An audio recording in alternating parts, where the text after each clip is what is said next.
할렐루야. 기쁘고 기쁜 주님의 날 주일 성수 앞에 또 우리가 온전한 마음 또 주님께 활짝 열린 마음으로 나와서 나를 드리기 원하는 진정한 예배 시간이 되기를 바라고 바랍니다.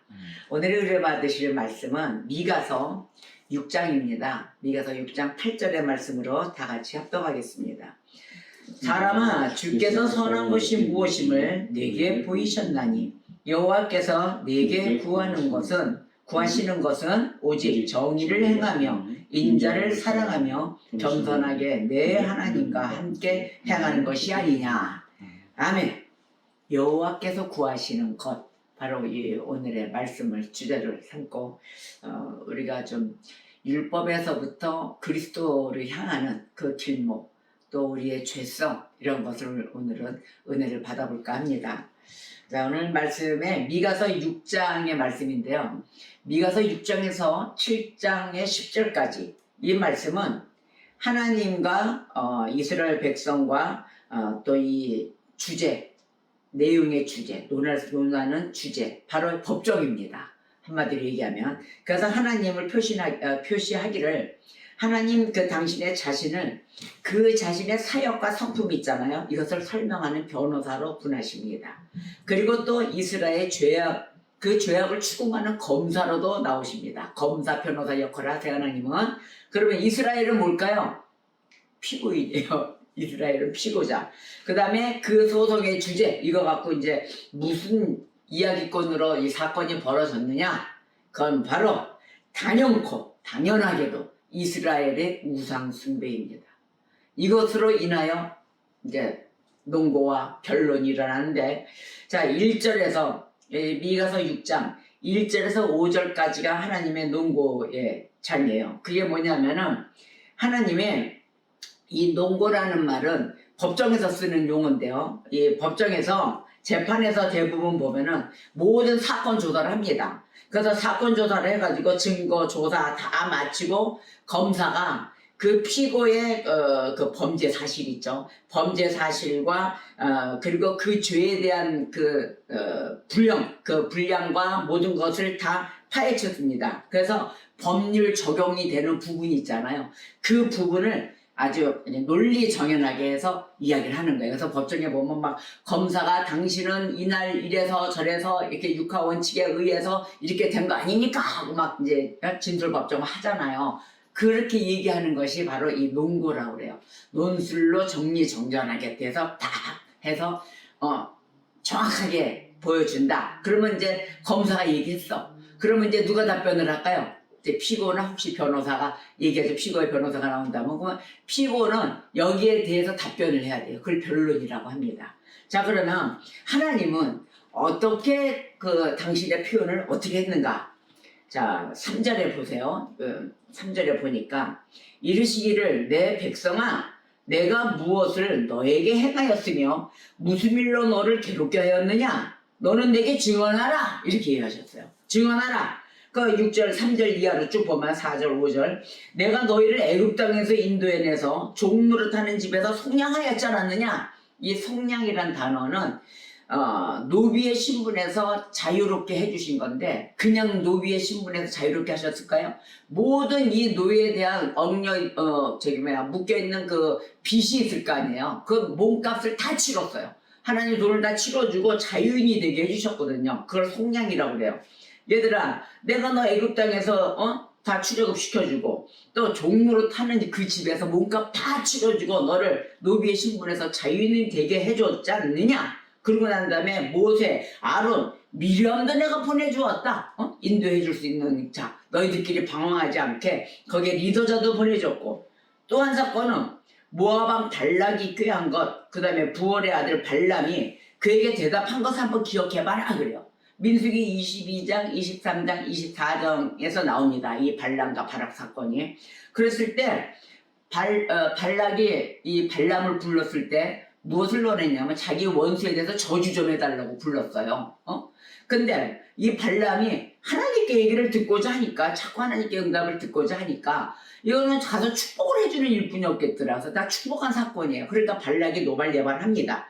그러니까 너는 어찌하여 내가 원수를 향해서 저주해달라는 넌 왜 이렇게 축복을 하고 있느냐. 그러자 민수기 24장 13절에 발람이 이렇게 얘기합니다. 가령 발락이 그 집에 가득한 은금을 내게 줄지라도 나는 여호와의 말씀을 어기고 선악간에 내 마음대로 행하지 못하고 여호와께서 말씀하신 대로 말하리라. 내가 그렇게 얘기하지 않았습니까? 맨 처음에 불렀을 때부터 이렇게 발람이 이야기를 합니다. 자, 그러니까 이 사건이 어떻게 됐어요? 어떻게 됐든 하나님은 그 정의롭게 행하시며 모든 것을 우상 숭배하는 곳에 순종을 안 하셨다는 거예요. 거기에 이 발람 선지자가 예수를 온전히, 그러니까 하나님을, 여호와 하나님을 온전히 찬양하는 자였을까요? 아니었다고요. 그런데도 이 자를 흔들어서 말 입술을 비틀어서 여호와의 말씀을 강건하게 전달하게끔 입술을 시켰잖아요. 자, 바로 이런 사건. 너희들이 그런 사건을 다 알면서도 이제 와서 무슨 얘기냐? 딱 그러는 거예요. 그러니까 하나님은 논리정연하게 나의 좋은 내가 행했던 부분, 정의롭게 행했던 부분, 모든 것을 다 이야기하시잖아요. 내가 이런 사건도 있었고 시딤에서 길갈까지의 일도 기억해봐라. 내가 틀린 얘기를 했느냐? 그리하면 나 여호와가 공의롭게 행한 일을 너희가 알리라. 이렇게 4절에서 5절 그 사이에 또 말씀하시잖아요. 근데 자기 변론을 다 하셨어요. 우리 하나님은. 그러자 6절에서 8절까지의 말씀 보세요. 변론을 합니다. 이스라엘 백성이. 내가 무엇을 가지고 여호와 앞에 나아가며 높으신 하나님께 경배할까? 내가 번제물로 일련된 송아지를 가지고 그 앞에 나아갈까? 여호와께서 천천의 순양이나 만만의 강물 같은 기쁨을 기뻐하실까? 내 허물을 위하여 내 맏아들을 내 영혼의 죄를 말미암아 내 몸의 열매를 드릴까? 사람아, 주께서 선한 것이 무엇임을 너에게 보이셨나니 여호와께서 너에게 구하시는 것은 오직 정의를 행하며 인자를 사랑하며 겸손하게 내 하나님과 함께 행하는 것이 아니냐. 아멘. 이렇게 변론을 했어요. 알기는 잘 알아요. 자, 그러면 여기서 가장 중요한 것, 여호와께서 너에게 구하시는 것, 이렇게 얘기했어요. 무엇을 구하신다 그랬어요? 오직 정의를 행하라. 오직 정의를 행하며 인자를 사랑해라. 또 겸손하게 너희 하나님과 함께 행하는 것이 아니냐 이랬어요. 바로 이 길은 아주 일목요연하게 딱 정립을 시켜주셨는데, 이 말씀은 뭐냐? 즉 우리가 만사형통에 가는 길입니다. 우리가 매일 그러잖아요. 하나님 만사형통케 해주세요. 만사형통. 만사형통은 가만히 앉아서 받는 것이 아니라 바로 이렇게 행하여야만이 만사형통인 것입니다. 어떻게요? 여호와 하나님께서 구하시는 것, 오직 정의를 행하라. 또 인자를 사랑하라. 자, 잘 기억하세요. 오직 정의를 행하며 인자를 사랑하라. 그리고 겸손해라. 겸손하게 너의 하나님과 함께 동행하라. 이 아직 다 정리 다 됐어요. 만사 형통을 바라는 여러분, 저와 여러분은 바로 이것입니다. 이것을 지켜 행해야 하는 것입니다. 그리고 이게 그냥 형식적으로 행해질까요? 마음에 은혜가 있어야죠. 감사가 넘쳐야죠. 매번에 하나님이 역사해 주시는 것을 체험하셔야죠. 인내하십시오. 기다리십시오. 우리는 너무 급해요. 우리는 내가 너무 무엇을 하려고 해요. 일단은 응답을 받고 기다렸다가 찬찬히 가도 안 늦습니다. 왜냐하면 하나님의 섭리 아래 우리는 있기 때문입니다. 그 모든 것을 가는 발걸음마다 하나님이 허락을 해주셔야만이 모든 것이 이루어집니다. 자, 그래서 성경을 봤더니 성경에서는 이렇게 이야기를 합니다. 죄가 나오지 않습니까? 성경에서 죄는 인간 본성의 부패에서 온다고 얘기해요. 우리 인간 본성의 부패성이라 그랬죠? 모든 악의 원천이에요. 이 죄가. 자, 그리고 여기에 따라져 있는 이 심리적인 내면에 무엇이 있을까요? 사악한 욕망이 있어요. 왜? 욕심이 과하잖아요. 과욕이잖아요. 뭐라 그럴까요? 욕심내서는 아니 되는데 그 욕심이 과해서 사망까지 간다 그랬어요. 이 죄가. 자, 사악한 욕망. 그러면 이런 욕망에서 또 부글부글 살아나는 열매가 있어요. 이 사악한 욕망에는 살인이 따릅니다. 살인이 나와요. 남을 죽여야 돼요. 죽여야 내가 올라가기 때문에. 두 번째로는 도둑질이 나와요. 도둑질 안 하면 안 돼요. 세 번째로는 간음도 나옵니다. 자, 그렇게 되면 어떻게 될까요? 간음은 외부 것을 취하며 법적으로 허용되지 않은 곳에 가서 내 걸 취하고 남의 것을 취하고 그런 것을 이야기하잖아요. 뭐 이성적인 부분도 있겠지만 이거는 영적인 것도 해당이 됩니다. 즉 우상 숭배인 것입니다.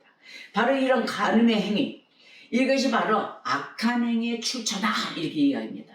악한 행위는 모든 것이 여기서 나오는데 우리는 이런 사악을 봤을 때 우리는 모태에서부터 죄인들입니다. 모태에서부터 태어난 죄인들이죠. 또 태어나면서부터 하나님의 진노와 심판 아래 놓여져 있잖아요.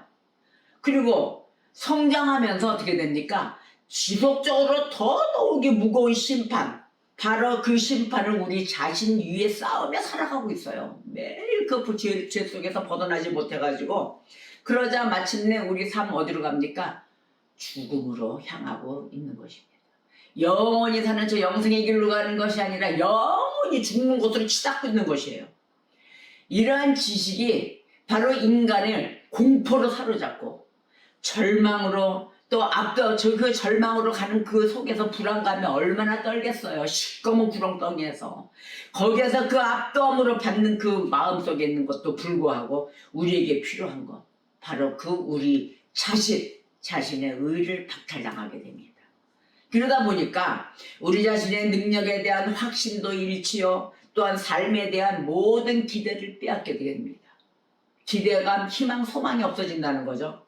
자, 그렇게 되면은 우리 자신 속에 무엇이 들어왔어요? 가난해져 있죠. 또 비천하죠. 또 뭔 수치에 가득 차 있죠. 이런 것을 느끼게 돼요. 저도 그랬어요. 연단 받을 때. 막 너무도 나에 대한 모든 것이 추한 모습과 함께 아무것도 할 수 없는 그 내 모습을 발견했을 때 구렁텅이에서 내가 뒹굴고 있더라고요.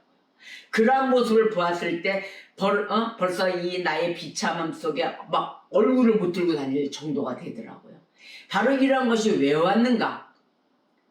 이것은 바로 이럴 때 어디 왔을까요? 저는 이랬을 때 하나님 앞에 왔어요. 하나님 앞에 납작 엎드렸어요. 하나님 살려주세요. 근데 이 속에서 이게 나쁜 것이 아니었더라고요. 이것을 거쳐야만이 하나님 앞에 무릎 꿇고 진정으로 엎드리게 돼 있더라니까요. 바로 이러한 것으로 이끌어 주신다는 거예요. 하나님이 내 앞에 와 진정으로 엎드리는 것을 가르쳐 주시는 진행 과정이었더라고요. 그래서 우리 자신의 사악함이 있죠. 이 무력함 또 파멸 이런 것을 대한 그 인식을 통해서야만이 우리가 거룩함을 찾게 되고 능력을 찾게 되고 구원의 그 귀중성을 알게 되고 오직 하나님께만 영광을 돌리게 된다는 것입니다. 바로 이런 모든 것의 작업의 과정이었어요. 자, 그렇다 보면은 이 과정이 왜 왔는가? 우리가 배우질 못해서 그래요. 또 가르치는데도 잘 귀담아 듣지도 않고 모든 것을 뭐라 그럴까? 관심의 도가 좀 많지 않았다. 오직 세상적으로만 그냥 빨리 성공할 수 있는 길만 찾는 이런 길 속에서 관점을 바꿨다는 거예요. 지금도 교회 내에서나 뭐 이렇게 믿음이 있다 하더라도 우선은 돈이 먼저 나올 거예요. 돈이 좀 많았으면 돈다발이 뭐 많은 거 개수 은행에서 뭐 찍어서 이제 나오는 화면이나 뭐 이렇게 돈이 많은 걸 보면 심장이 동동 뛰지 않습니까? 괜히 바로 이런 거예요. 그러니까 모든 것이 다 세상적으로 내 눈에 현실이야 보이는 것을 쫓아간다는 거예요. 인간의 심리가 그렇게 돼 있다는 거예요. 그런데 그 하나님 앞에 나아가기 위해서 우리가 알아야 되는 건 하나님을 아는 지식에 게을러서는 안 된다고 했잖아요. 율법을 우리가 알아야 되는데 애초부터 모세를 통하여 나온 그 율법을 깊숙이 들어가 봐야 되는 것입니다. 율법을 요약을 해보겠어요. 우리의 여호와신 그리스도, 그 그리스도는 율법 전체가 두 가지로 요약이 되었다라고 가르쳤어요. 자, 그때 보면은 율법의 모든 계명이 그 향하는 방향을 충분하게 말씀해 주셨어요. 마태복음 22장 37절에 말씀하십니다. 정확하게 요약이 됐어요. 자, 마태복음 22장 37절. 우리는 마음을 다하고 목숨을 다하고 뜻을 다하여 주 우리 하나님을 사랑해야 한다. 그 다음에 우리는 우리의 이웃을 우리 자신같이 사랑해야 한다. 아멘. 간단한 이 율법의 요약을 다 해주셨습니다. 자, 그리스도는 이 해석을 어디서 취하셨을까요? 율법 자체에서 취하셨습니다.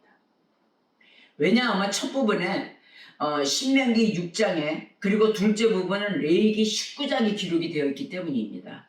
여호와를 사랑하라 그 명령의 그 내용을 신명기 6장을 보겠습니다. 여러분 신명기 6장을 펴세요. 신명기 6장 4절 이하서부터의 말씀이에요. 4절 5절에서 이렇게 말씀하십니다. 이스라엘아 들으라. 우리 하나님 여호와는 오직 유일한 여호와이시니 너는 마음을 다하고 뜻을 다하고 힘을 다하여 너의 하나님 여호와를 사랑하라. 아멘. 이미 신명기 6장 4, 5절에 이렇게 말씀하셨잖아요. 우리 하나님 여호와 그랬어요. 우리 하나님 여호와는 오직 유일한 여호와이시다. 아멘. 바로 이것은 유일신관입니다. 이 유일신관으로 이스라엘 종교의 근본적인 진리가 됩니다. 이것이 바로 진리예요. 그 다음에 뭐라 그랬어요? 너는 마음을 다하고 뜻을 다하고 힘을 다하며 여호와를 사랑하라. 아멘. 바로 이것은 이런 유일신관의 기초를 둔 우리가 갖춰야 될 근본적인 의무입니다. 이렇게 해야 됩니다. 그리고 언약 백성의 부모들이 있잖아요. 이제는 또 믿는 자들의 그 백성에 있는 언약 백성의 부모들, 약속을 붙잡은 자들, 이 진리를 그 마음에 새겨야 할 뿐만 아니라 자기 자녀들에게도 부지런히 가르쳐 이 신앙을 계속해서 보존시켜야 했습니다. 그래서 명령하십니다. 6절에서 9절 볼게요. 신명기 6절에서 9절까지의 말씀입니다. 오늘 내가 너에게 명하는 이 말씀을 너는 마음에 새겨라. 마음에 새기고 너희의 자녀에게 부지런히 가르치며 집에 앉았을 때든지 길을 갈 때든지 누워있을 때든지 일어날 때든지 이 말씀을 강론할 것이며 너는 또 그것을 너의 손목에 매어 기호를 삼으며 너의 미간에 붙여 표로 삼고 또 너의 집 문설주와 바깥문에 기록할지니라. 아멘. 이렇게 머리끝부터 발끝까지 매시 매초가 어떻게 됐어요? 모든 걸 가르치고 하나님 말씀을 가슴에 새겨라. 이런 신앙이 이스라엘 내에 존속하지 않잖아요. 그렇다면 하나님 앞에서 이스라엘의 존재 가치는 사라지게 되는 것입니다. 그래서 우리의 생활이 모든 것이 뭐예요? 예배요, 기도요. 우리의 삶은 모든 것이 다 하나님의 말씀으로 이루어지는 것입니다. 그래서 지금은 예배가 그냥 왔다 가는 내 식대로 가는 이젠 그런 단계들이 이제 넘으셨잖아요. 신앙생활이 이러한 것이 자연스럽게 스며들어 그 속에서 하나님 나라에서 살아가게 되는 것입니다. 오늘도 주음성회에는 우리 찬양했죠. 나 왔으니 하나님 내게 복 주세요. 바로 이 만사 형통의 복이에요. 이 복이 이렇게 해서 매일의 말씀과 같이 살아갈 때 기쁨과 그네들의 삶은 나하고 전혀 상관이 없어요. 우리의 삶은 그 나라와 그 일을 구하는 곳에 있는 것입니다. 먼저 구하고 그리하면 너에게 그 모든 것을 더하시니라. 아멘. 이 말씀을 꼭 붙들고 만사 형통의 삶을 살아가시기를 주님의 이름으로 축복합니다. 자, 그러면 우리가 하나님의 백성들, 자 그러면 하나님 앞에서 이스라엘의 존재 가치가 사라지지 않게 하기 위해서 우리가 살아가잖아요. 레위기 19장 2절에 이렇게 이야기합니다. 너는 이스라엘 자손의 온 회중에게 말하여 이르라 그랬어요. 이스라엘 자손의 온 회중에게 말하라. 너희는 거룩하라. 이는 나 여호와 너희 하나님이 거룩함이니라. 아멘. 거룩하라. 다 알리라 선포하랍니다. 하나님이 백성들이 이 지켜야 할 삶, 바로 이 사회와 또 윤리, 의식적인 규례들이 우리에게는 있습니다. 바로 이게 사회적이고 윤리적인 규례일지라도 이것을 범하면 신앙적인 범죄가 돼요. 그래서 우리는 지켜야 할 건 다 지켜야 돼요. 왜 그러냐면은 이스라엘이 일반 국가들과 같습니까? 다릅니다. 일반 국가들과 다르기 때문에 이들이 무슨 생활을 합니까? 신앙 공동체의 생활을 하기 때문입니다. 신앙 공동체의 생활에는 모든 것이 다 지켜지고 이와 같은 규례를 지켜야 되는 그 이유, 너희는 거룩하라. 이는 나 여호와 너희 하나님이 거룩함이니라. 바로 이 말씀 때문이에요. 그래서 우리가 달리 사는 그런 살아가는 신앙생활의 공동체로 우리가 거룩함을 지켜가며 매일의 성화되는 삶 속에 우리는 들어가야 될 것입니다. 그래서 율법은 이와 같은 이 마태복음 22장 37절의 말씀으로 우리 예수 그리스도께서 종합적으로 두 가지의 종목으로 말씀을 해줬어요. 너희는 살아라. 근데 이 율법은 바로 그리스도를 향해 나아가는 단계예요. 이것을 거치지 않고서는 아니 됩니다. 그러나 율법이 우리 모두를 죄인이여 정죄받아 마땅한 자들이라 하고 증거한다고 해도 우리는 어떻게 할까요? 절망에 빠져서는 아니 되죠. 그렇죠? 절망에 빠져서 안 되고 낙담해서 안 되고 파멸로 들어가서는 안 됩니다. 그렇게 나아갈 이유도 결코 없고요. 다시 살려주신 우리 예수 그리스도 그 은혜 안에 있어야 됩니다. 그래서 사도는 우리 율법의 판단에 의해 그 정죄된 것은 모든 입을 막고 온 세상으로 하나님께 복종하도록 하기 위한 것이라고 로마서 3장 19절에 이렇게 말씀을 전합니다. 어떻게 해요? 모든 입을 막고 온 세상으로 하나님께 복종하도록 하기 위함이다. 아멘입니다. 그래서 이 사도는 다른 곳에서도 똑같이 가르쳤어요. 로마서 11장 32절에 이렇게 가르쳤어요.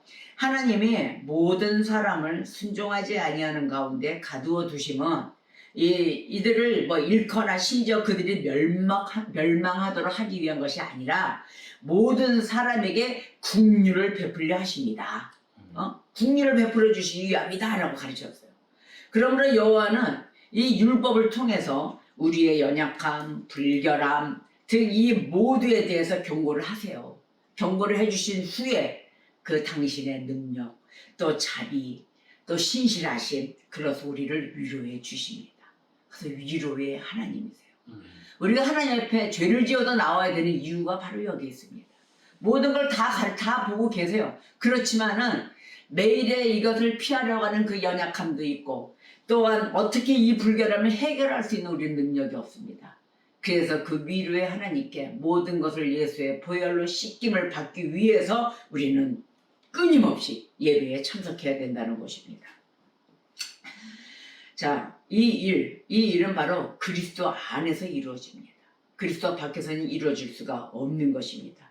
하나님은 당신의 독생자 되신 예수 그리스도를 통하여서 당신이 우리에게 친절하시고 그 자비로우신 하나님 아버지이심을 보여주십니다. 예수 그리스도를 통하여 그 아버지께서 보여주시고 베풀어 주시는 그 은혜, 우리가 참가나요? 오늘 이 한 주간도 아주 복 주세요 아버지, 아주 만사 형통의 복 주세요. 그것을 부르짖을 때 응답, 정의를 향하며 또 겸손해지며 인자를 사랑하며 너희들은 하나님과 끝까지 동행하라고 말씀하십니다. 자, 율법에 있어서 여호와는 우리 모두가 갖고 있지 않은 그 완벽한 의의 유일한 보상자이십니다. 자, 이것을 믿으십니까? 근데 이 믿음이 굳건하고 조금 높아지고 깊어지고 넓어졌을 때 그 기쁨이 배로 나옵니다. 너무도 감사한 겁니다. 그리고 그 이후에 나타나는 증세라 그럴까? 나타나는 그 모습, 편안해져요. 평강의 은혜가 와요. 그리고 여유로워져요. 급하지 않게 됩니다. 무엇에 쫓기듯이 가는 것이 아니라 이제는 성령의 열매 9가지 중에 하나씩 나타나기 시작합니다. 사랑도 있어지죠. 배려하는 마음이 있어지죠. 또 넓게 보는 지경이 넓혀집니다. 지경이 넓혀져서 그 하나님의 뜻을 일거수일투족 다 깊이 알지는 못하지만 그래도 감사하는 쪽으로 아멘으로 화답하며 간다는 것입니다. 자, 그러면 우리의 그 완벽한 의의 유일한 보상자신 우리 하나님, 그 하나님 한편으로는 죄의 엄격한 심판자이세요. 죄는 엄격하세요. 그래서 나타나시기 때문에 우리가 필수적으로 그리스도 안에서 여호와의 얼굴을 만나야 돼요. 그 얼굴은 어떠한 얼굴이냐 하면은 얼굴은 불쌍하고 그 무가치한 그 죄인들을 향한 그 얼굴, 그 여호와 하나님의 얼굴을 상상해 보셨습니까? 그 얼굴은 이만한 호통치고 이만한 방맹이 들고 이것이 아니라 은혜와 친절로 가득 차 계십니다. 그 긍휼의 마음으로 인하여 그럼 뭐라고 표현을 해야 되겠습니까? 이 감사와 그 울컥하는 그 마음은 때로는 뭐 이렇게 인간의 생각이 들어 인간인지라 이래가면서 인간인지라 이렇게 하면 너무하시지 않습니까? 나 저 사람 괘씸해요. XX 정말이지 왜 저는 안 데려가고 저렇게 있나요? 막 이럴 때도 많을 때가 많을 거예요. 그런 표현을 할 때가. 그런데 그 하나님은 그 안에 국률의 그 하나님은 불쌍한 얼굴로 그이들을 보호해 주시고 또한 그 무가치한 그 죄인들을 그 축소도 뭐 하겠어요? 가르쳐서 어떻게든지 사람 만들려고 해주시는 그 하나님의 모습이 보이실 것입니다. 이것이 성경에 끝까지 인내하시고 미가서에서도 우상 숭배하는 이 이스라엘 백성들을 피고의 자리에 앉혀놓고 무엇이든지 다 깨우치고 알려주시는 그 하나님은 거기서 때려서 엎고 땅에 묻거나 이러지 않으셨어요. 끝까지 회복해 하여 주시고 회개하여 돌아오는 자 그 남은 자를 통하여 미가 선지자를 통하여 계속해서 복음을 증거하십니다. 이러하신 하나님, 자비 하나님, 바로 선하신 역사 아래서 우리가 언제든지 우상 숭배 아래서 나와야 될 것입니다. 우리는 믿음으로 그리스도를 붙잡습니다. 여러분, 믿음이 없이는 저 천국도 가지 못합니다. 우리의 자비로우신 그 아버지가 우리에게 복음의 말씀으로 당신의 그 아들을 주시듯이 우리는 믿음으로 그리스도를 받아들여야 되는 것입니다. 믿음 안에 계시는 그 그리스도, 믿음도 주님이 주셔야 되는 것이죠. 그래서 복 중에 복, 믿음의 복이 최고인 것이에요. 그리스도에게 우리에게 주어진 것을 우리가 인정하는 것처럼 우리 모두도 예수 그리스도를 믿음으로 온전히 받아들여야 될 것입니다. 이 복음의 말씀 자체가 그리스도께 그 참여하도록 우리 모두를 부르시지만 불쌍한 그 마음에 있는 그것으로 인하여 불신앙이 많이 새겨들어 있어요.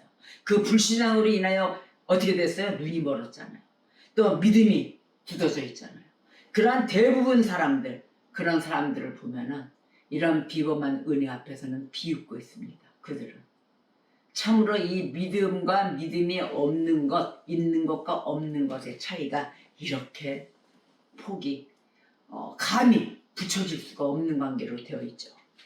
그래서 오직 신자들만이, 믿음을 갖고 있는 신자들만이 즐거워할 수가 있습니다. 남들 웃고 될 수가 없다는 그곳에서 오직 그리스도께 참여하는 자만이 기쁨을 나눠 가질 수가 있습니다. 자, 그렇다면은 자기들에게 보내심을 받은 그리스도를 받아들였어요. 신자들은 받아들이고 또 자기들에게 주어진 그리스도를 거부하지 않았습니다. 또 자기들을 부르시는 그 그리스도를 함께 동행하며 따릅니다. 오늘의 말씀 가운데 여호와께서 구하시는 것, 우리는 그것을 잊어서는 아니 될 것입니다. 하나님이 나에게 주신 그 명령, 내가 너를 위하여 여태까지 무엇을 했느냐 출애굽시켜주고 또 그 노예의 신분에서 너의 몸값을 다 지불했다 내가. 그리고 너를 속량시켜줬다. 자유인으로 만들어 주었다고 말씀하십니다. 근데 그 하나님이 어디 잘못된 데가 있었을까요? 우리 성경 역사에 쭉 보면 모든 것이 다 증거로 남아 있습니다. 그 하나님 앞에 우리가 지켜야 할 것 오직 정의를 행하여야 될 것입니다. 인자를 사랑해야 될 것입니다. 여러분 겸손하십시오. 절대 교만해서는 아니 됩니다. 그리고 내 하나님과 함께 행하는 것, 바로 동행하는 발걸음인 것입니다.